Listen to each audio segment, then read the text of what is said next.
इस सृष्टि की शुरुआत कैसे हुई? क्या तुम उसकी कहानी जानते हो? धर्म के इस सवाल से नील कुछ बौखला सा गया। उसने सोचा, अब अनंत वीरों का नियंत्रण खोना और सृष्टि की शुरुआत की कहानी का एक दूसरे से क्या संबंध हो सकता है? लेकिन धर्म से अब तक हुई सारी बातों से उसे इतना तो समझ आ गया था कि धर्म कुछ भी बिना वजह नहीं बोलता था। क्या हुआ? प्रतिष्ठान के स्कूल में तो पढ़ाया होगा ना? धर्म ने नील के चुप हो जाने की वजह से पूछा। फिर नील ने असली नील की मेमोरीज से कुछ याद करने की कोशिश की। अचानक उसे कुछ याद आ गया और उसने कहा, जी बिल्कुल पढ़ाया था। प्रतिष्ठान के स्कूल में हमें ज्ञान की किताब में से एक कहानी बताई गई थी। उसमें सृष्टि की शुरुआत और उसकी रचना कैसे हुई इसको काफी डिटेल में एक्सप्लेन किया है। कुछ बता सकते हो? धर्म जैसे नील की परीक्षा लेना चाह रहा था। नील ने भी झट से जवाब दिया, हाँ जरूर। उसमें लिखा था कि सृष्टि के निर्माता ने अशांति से जागते हुए अंधकार को चकनाचूर किया और पहली किरण की रचना की। वो था प्रकाश। उन्होंने खुद को पूरी तरह से ब्रह्मांड में विलीन कर दिया और सारे अस्तित्व का निर्माण किया। उनका शरीर जमीन बन गया, उनकी एक आंख सूर्य बन गई और दूसरी आंख लाल चंद्रमा।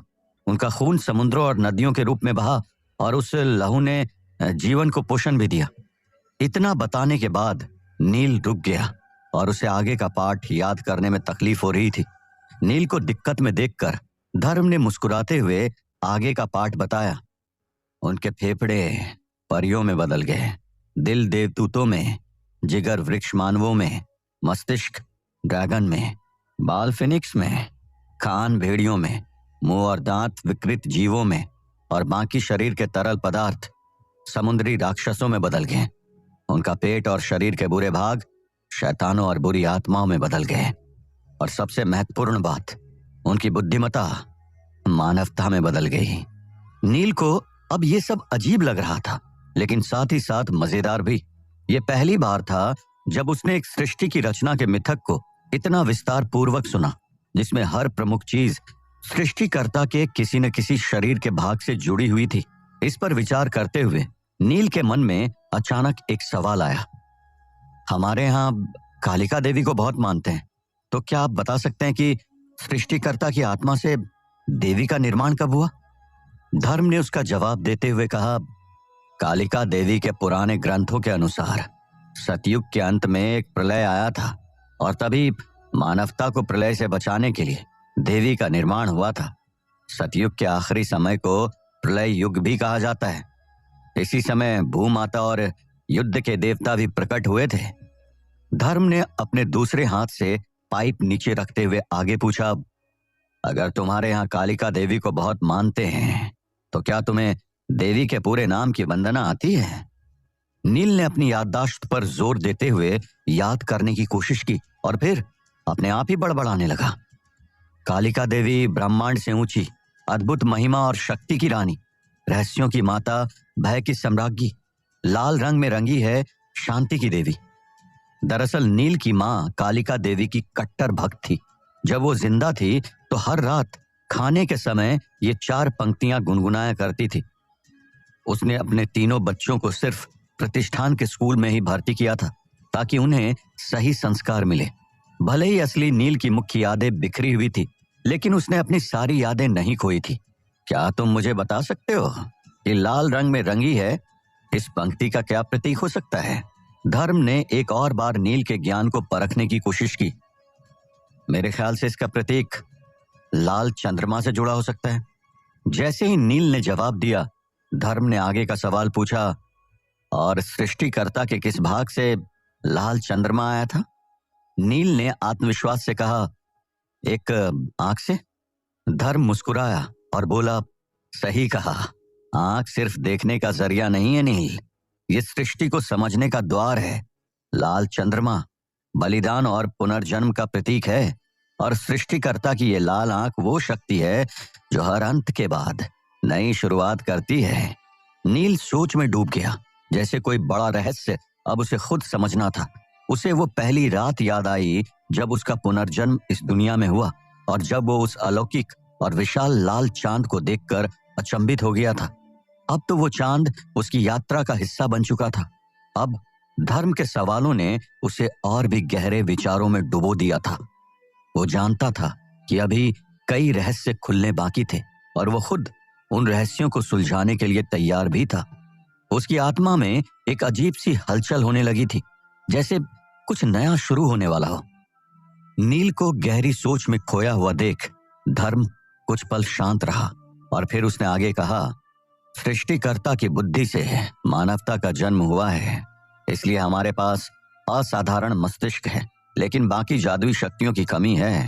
हालांकि सृष्टि की इस कथा से हम स्पष्ट रूप से एक मतलब निकाल सकते हैं कि सब कुछ एक ही स्रोत से उत्पन्न हुआ है। हाँ, ये तो सच है कि सब कुछ एक ही स्रोत से आया है। नील ने धर्म के उन शब्दों को दोहराते हुए सहमति जताई। इसके अनुसार मनुष्यों ने कई युगों तक राक्षसों और दैत्यों से मुकाबला किया, लेकिन देवताओं ने राक्षसों और दैत्यों को संरक्षण देकर उनकी मदद भी की। फिर मनुष्य ने धीरे धीरे ऐसे तरीके खोजे जिनसे अनंत वीरों जैसी ताकत हासिल की जा सकती थी, ताकि वो खुद ही देवताओं जैसे ताकतवर बन सके और अपना रक्षण खुद कर सके। ये ताकत ड्रैगन, जादुई पेड़, फूल, अलौकिक पक्षी या क्रिस्टल जैसे सृष्टिकर्ता के शरीर के हिस्सों को अन्य चीजों के साथ मिलाकर औषधियां बनाने से प्राप्त हुई। इन दवाओं को पीकर अलग अलग शक्तियां प्राप्त की जा सकती थी। इसे एक तरह का तंत्र मंत्र ही समझ लो। धर्म ने बहुत कम शब्दों का इस्तेमाल करते हुए आसान भाषा में समझाया। इस प्रक्रिया में हमारे पूर्वजों के साथ कुछ अजीब घटनाएं घटी। जब भी वे उच्च स्तर की औषधि का सेवन करते हैं तो उसके 3 संभावित परिणाम सामने आते थे। नील ने उत्सुकता से पूछा, कौन से 3 परिणाम? उसकी आंखों में एक चमक थी, जैसे उसे उत्तर का बेसब्री से इंतजार हो। धर्म ने कहा, पहला, मानसिक रूप से मृत्यु और शरीर का पूरी तरह से पतन। शरीर का हर एक हिस्सा एक भयानक राक्षस जैसा बन सकता है। दूसरा, औषधि पीने के बाद व्यक्तित्व यानी कि पर्सनैलिटी में भी बदलाव आ सकते हैं। जैसे कोई अहंकारी बन जाता है तो कोई दुखी हो जाता है, और कभी कभी कोई ज्यादा संवेदनशील भी बन सकता है। और तीसरा, खैर धर्म ने अपना पाइप नीचे रखा और एक चीनी मिट्टी के कप को उठाकर उसमें से एक घूंट लिया। केरल के बागानों की कॉफी बहुत कड़वी होती है, लेकिन है बहुत सुगंधित। इसका स्वाद लंबे समय तक रहता है। तुम्हारे लिए एक कप बनवाऊं? नील ने सोचा, ये सब्जेक्ट क्यों चेंज कर रहे हैं? अभी तो बातें इंटरेस्टिंग हो रही है, और ये क्या, इन्होंने ठंडी कॉफी पी ली है? दरअसल नील को उनकी बातें सुनने में ज्यादा दिलचस्पी थी, इसीलिए उसने कॉफी के लिए प्यार से मना करते हुए कहा, जी नहीं, अभी मेरा मन नहीं है, धन्यवाद। वैसे आप तीसरा परिणाम बता रहे थे, प्लीज कंटिन्यू कीजिए। धर्म ने एक लंबी भारी सांस ली, जैसे किसी गहरे रहस्य को खोलने से पहले खुद को तैयार कर रहा हो। उसने धीरे धीरे कहा, मानसिक विकार, पागलपन, यह सिर्फ एक स्थिति नहीं बल्कि एक डरावना रूपांतरण है।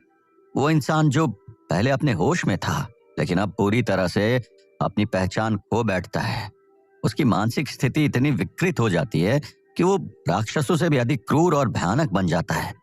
इसे नियंत्रण खो देना कहा जाता है।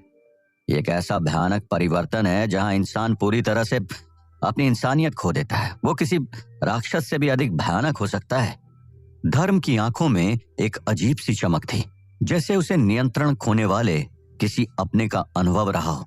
फिर उसने आगे बताया, नील, अब तक मैंने तुम्हें नियंत्रण खोने के प्रकारों में से सिर्फ एक ही प्रकार के बारे में बताया, वो भी बहुत कम जानकारी है। बाकी के 4 प्रकार तो और भी ज्यादा खतरनाक है।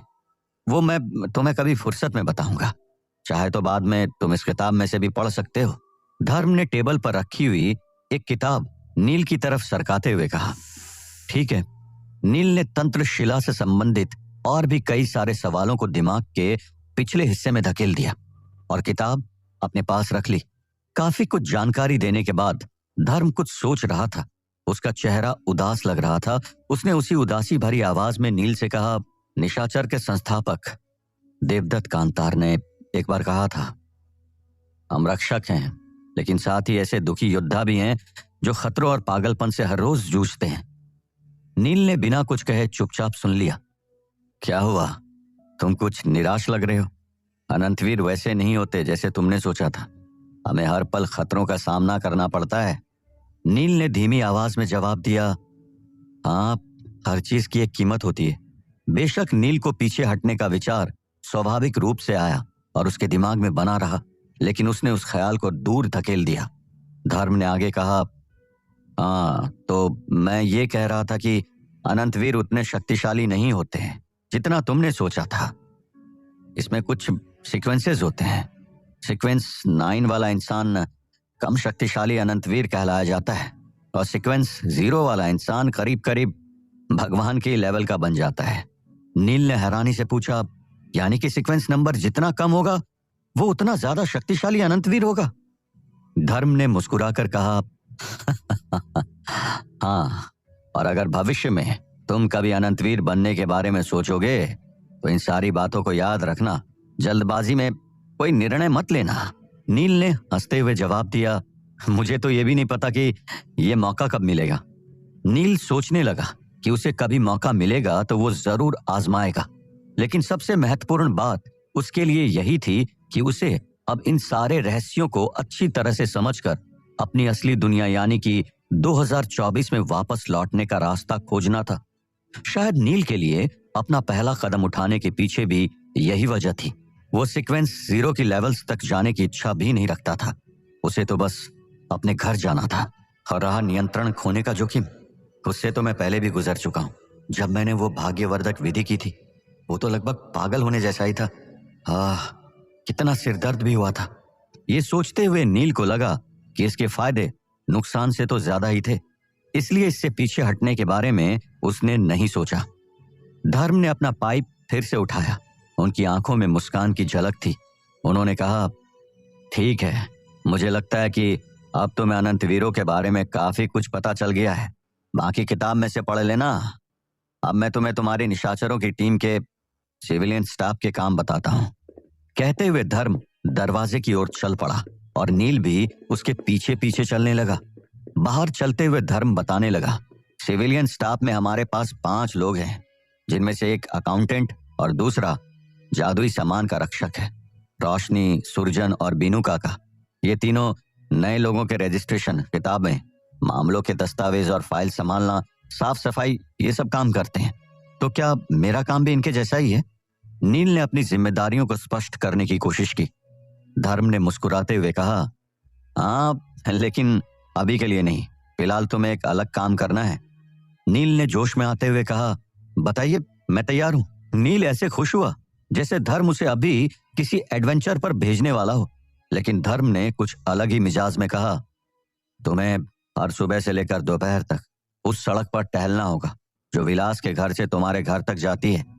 नील की आंखें चौड़ी हो गई और उसका उत्साह एक पल में ठंडा पड़ गया। क्या? नील कुछ समय के लिए शब्दहीन हो गया। फिर उसने शॉक्ड होते हुए पूछा, ये किस तरह का काम है? टहलने के लिए तो मैं यहाँ ज्वाइन नहीं हुआ हूँ। कुछ एडवेंचर वाला काम दे दो कैप्टन, जैसे राक्षसों से लड़ना, जादुई ताकत से दुश्मनों को हराना। धर्म उसकी बातें सुनकर जोर से हंसा और फिर बोला, दरअसल अब टहलना ही तुम्हारा पहला असली काम है। नील ने उलझन भरे लहजे में पूछा, मैं कुछ समझा नहीं। धर्म ने नील से पूछा, क्या तुमने कभी डेजावू के बारे में सुना है? ये सुनने के बाद नील की आंखें हैरानी से चौड़ी हो गई। आखिर क्या है ये डेजावू? धर्म अब कौन सा नया रहस्य नील के सामने खोलना चाहता था? क्या नील वो सतयुग की किताब ढूंढ पाएगा? क्या तुमने कभी डेजावू के बारे में सुना है? धर्म का यह सवाल सुनकर नील चौंक गया था।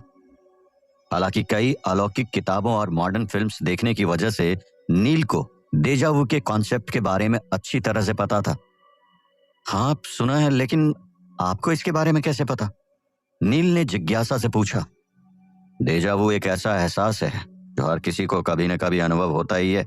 कभी कभी हमें ऐसा लगता है कि हमने इस पल को पहले भी अनुभव किया है, यह हम वही क्षण दोबारा जी रहे हैं।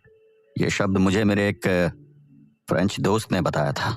धर्म ने नील की तरफ देखते हुए समझाया, लेकिन नील ने आश्चर्यचकित होते हुए पूछा, हाँ, मुझे भी इस तरह का अनुभव हुआ है, लेकिन इस बात का मेरे टहलने वाले काम से क्या संबंध है? धर्म ने कहा, बहुत गहरा संबंध है नील। ये डेजावू कभी कभी हमारी खोई हुई यादों का हिस्सा भी हो सकता है। मैंने तुम्हें टहलने का काम इसलिए दिया है क्योंकि उस रास्ते पर जब तुम रोज टहलने जाओगे तो क्या पता तुम्हें अपनी कुछ खोई हुई याददाश्त के बारे में कुछ याद आ जाए या तुम्हें डेजावू का अनुभव हो। ये इसलिए भी बहुत जरूरी है क्योंकि अगर वो सतयुग की रहस्यमय किताब अगर 27 जून को विलास के घर से गायब हुई थी तो हो सकता है कि शायद तुम ही उस किताब को अपने साथ ले गए होगे या कहीं रास्ते में छिपा दी होगी। हालांकि किसी रहस्यमय शक्ति के कारण तुम्हें उस दिन का कुछ याद नहीं, लेकिन इंसान के मन और उसकी आत्मा में कुछ न कुछ सुराग तो मिल ही जाता है। नील ने सिर हिलाते हुए कहा, ओह, मतलब उसी रास्ते पर रोज टहलने से मुझे अपनी खोई हुई यादें भी मिल सकती है। अब समझ गया, वही मेरे लिए डेजावू होगा। धर्म ने आगे कहा, और अगर तुम किताब का पता लगा पाते हो तो तुम्हारा योगदान इतना अहम होगा कि तुम अनंतवीर बनने के काबिल हो जाओगे। नील ने एक आत्मविश्वास से कहा, मैं उम्मीद करता हूं कि एक दिन मैं अनंतवीर जरूर बन जाऊं। कुछ देर बाद फिर धर्म ने उसके काम के बारे में आगे बताया।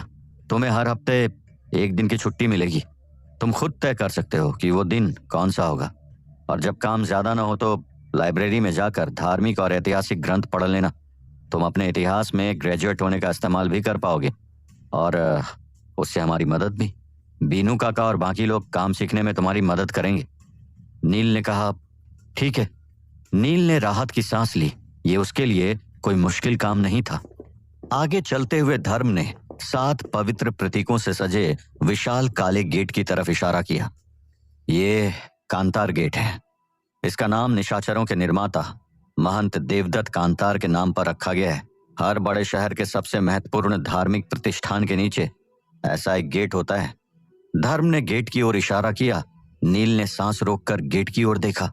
गेट के चारों ओर एक अनोखी आभा थी, जैसे अंदर कुछ प्राचीन और शक्तिशाली चीजें हों। धर्म ने हाथ से इशारा करते हुए कहा, इस गेट को नियमित रूप से निशाचरों के सदस्यों द्वारा पहरा दिया जाता है। अंदर प्रतिष्ठान द्वारा भेजे गए 2 गेटकीपर्स हैं और कई सारे ट्रैप्स भी लगे हैं, और इसके अंदर फंसा हुआ इंसान कभी निकल नहीं पाता। नील ने आश्चर्य से पूछा, ये तो डरावना लगता है। धर्म ने आगे बताया, अंदर का क्षेत्र कई हिस्सों में बटा हुआ है। वहां औषधि फार्मूला, जादुई सामग्री और अन्य खतरनाक वस्तुएं रखी है। इसके एक हिस्से का उपयोग राक्षसों और गुप्त संगठनों के बुरे सदस्यों को कैद करने के लिए भी किया जाता है। बाद में उन्हें शक्ति महल भेज दिया जाता है। इसके अलावा अंदर कई प्रकार के सीक्रेट डॉक्यूमेंट्स हैं। जब तुम्हें क्लियरेंस मिलेगा तब तुम उन्हें पढ़ सकते हो। धर्म ने एक गहरी सांस लेते हुए कहा, कांतार गेट के पीछे तहखाने में कुछ सीलबंद कलाकृतियां भी हैं। ये शब्द नील के लिए कुछ नया था। उसने पूछा, सीलबंद कलाकृतियां? धर्म ने कहा, हम कुछ ऐसी चीजें इकट्ठा करते हैं जो बेहद महत्वपूर्ण और जादुई होती है।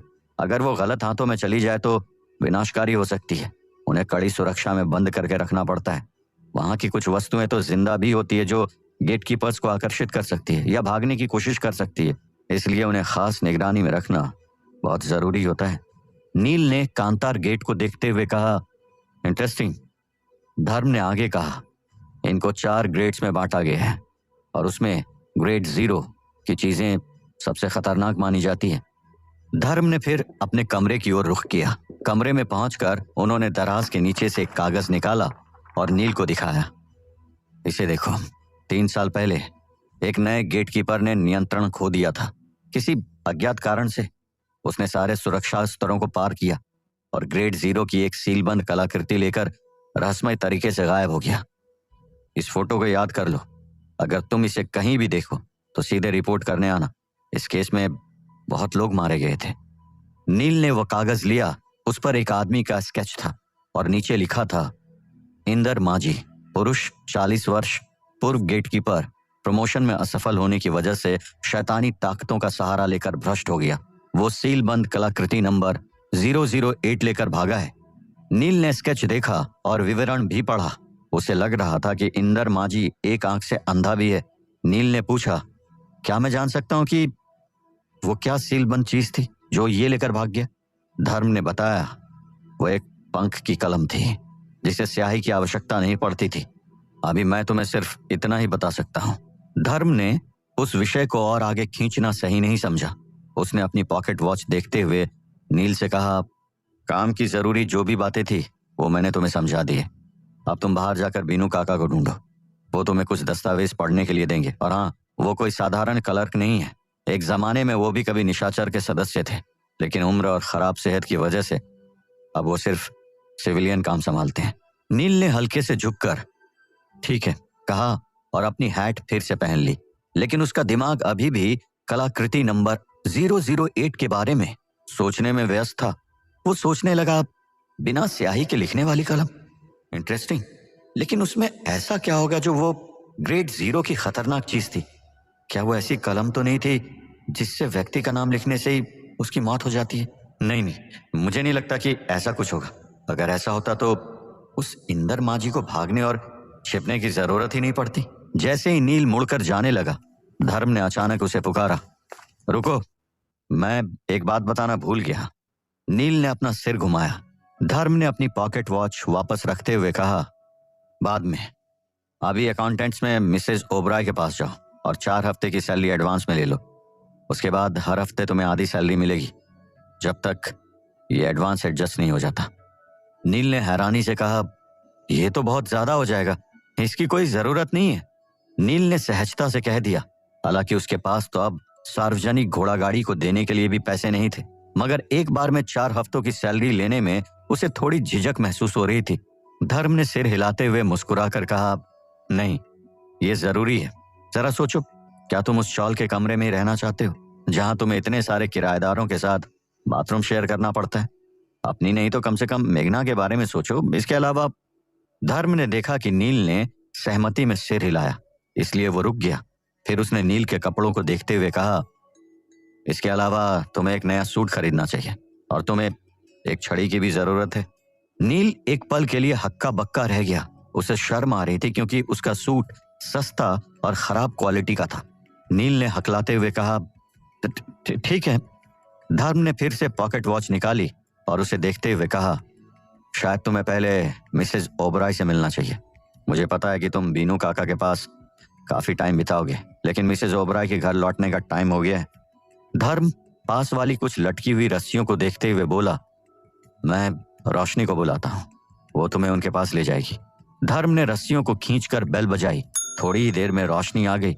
धर्म ने मजाकिया लहजे में रोशनी से कहा, मैंने तुम्हारी नींद में कोई खलल तो नहीं डाली रोशनी मैडम? अच्छा, नील को मिसेज ओबराय के पास ले जाओ। रोशनी कुछ शर्मिंदा सी हो गई, लेकिन उसने तुरंत खुशी से जवाब दिया, ठीक है कैप्टन। जैसे ही नील रोशनी के साथ जाने लगा, धर्म ने उसे पुकारा, रुको, मैं एक बात बताना भूल गया। दोनों ने पीछे मुड़कर देखा। नील ने खुद से कहा, कैप्टन को एक बार में सारी बात याद क्यों नहीं आती है? धर्म ने अपनी कनपट्टी को दबाते हुए नील से कहा, नील, बाद में जब तुम बीनू काका से मिलोगे तब उनसे राक्षसों का शिकार करने वाली बुलेट्स लेना मत भूलना। नील ने हैरानी से पूछा, मैं और बुलेट्स? धर्म ने कहा, विलास की रिवॉल्वर अभी भी तुम्हारे पास है ना? उसे वापस करने की कोई जरूरत नहीं है। वो स्पेशल बुलेट्स हैं।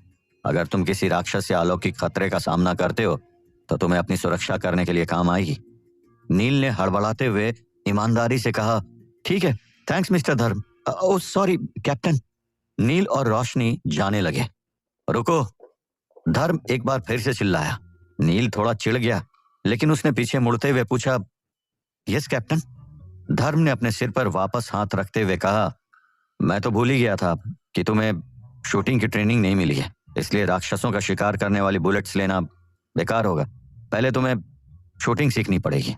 फिर उसने एक चिट्ठी नील को देते हुए कहा, तुम एक काम करो, उनसे 30 नॉर्मल बुलेट्स ले लेना और जब भी टाइम मिले तब अंडरग्राउंड एरिया की शूटिंग रेंज में जाकर प्रैक्टिस करना। हाँ, ये सही रहेगा। नील ने सिर हिलाते हुए धर्म की दी हुई चिट्ठी पॉकेट में डाली और फिर वो रोशनी के साथ मुड़ते हुए बाहर के दरवाजे तक चलने लगा। फिर नील ने अचानक सोचते हुए धर्म की तरफ मुड़कर पूछा, कैप्टन, क्या और कुछ भी बताना है? धर्म ने नील को घूर कर देखते हुए कहा, नहीं, अब तुम जाओ।